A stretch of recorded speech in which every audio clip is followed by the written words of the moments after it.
il y a une théorie qui dit qu'il faut éviter les fruits acides si tu es fatigué. Et pour quelle raison?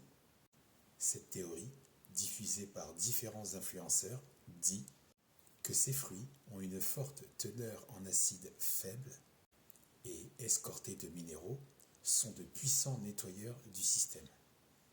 Comme par exemple l'ananas ou le citron, qui sont de puissants antioxydants qui détoxifient et préservent le foie. Jusque-là, ça tient la route. Maintenant, écoute l'incohérence diffusée par ces influenceurs. Ils prétendent que l'acide de ces fruits détruise l'amas graisseux qui enveloppe les toxines et qui libère donc à leur tour les toxines dans ton corps, qui elles ensuite doivent être éliminées. Pour toucher ta sensibilité ou faire appel à tes émotions, cette théorie appuie sur le fait que si tu es fatigué, éventuellement fatigué ou avec des reins qui filtrent très mal, ou alors un inconfort de la respiration, ou encore des émonctoires bloqués, c'est-à-dire tous les organes d'élimination, d'excrétion des déchets organiques, comme les pores, les narines, les oreilles, l'anus, etc. En gros, quand tu es malade, quoi. Si l'acide de ces fruits détruit l'amas graisseux qui enveloppe ces toxines, qui seront à leur tour relâchées dans ton organisme, est-ce que ça voudrait dire que tu t'auto-empoisonnes? Cette théorie appuie encore sur le fait que tu te retrouves intoxiqué par tes propres toxines, et non pas par des toxines fabriquées par les fruits. Non, mais cette théorie va beaucoup trop loin. Et pour aller encore plus loin, elle dit que ça peut évoluer jusqu'à la déminéralisation.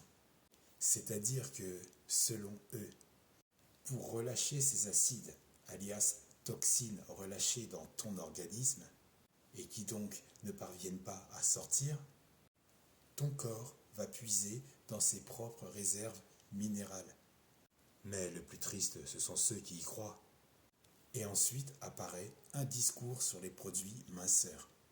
Les méthodes miracles, produits brûle-graisse sous forme de compléments alimentaires, conçus par des experts en nutrition, qui permet de soutenir la perte de poids et l'efficacité d'un régime minceur ou sportif. Je reprends un point, car il y a incohérence à cette théorie. Cette histoire de fruits qui possèdent des acides, même accompagnés de minéraux, qui détruisent l'amas de graisse qui enveloppe les toxines, est une histoire un peu surprenante. Car aujourd'hui, aucune personne perd du gras ou brûle du gras en consommant une orange ou un pamplemousse, sous quelque forme que ce soit, même si elle est concentrée. La perte de graisse est le résultat d'une alimentation équilibrée et d'une activité physique régulière. Quand je dis activité physique, ce n'est pas forcément du sport. Ça peut être tondre le gazon, faire le ménage à la maison, faire de la marche. Le fait de bouger sans cesse sont des activités physiques.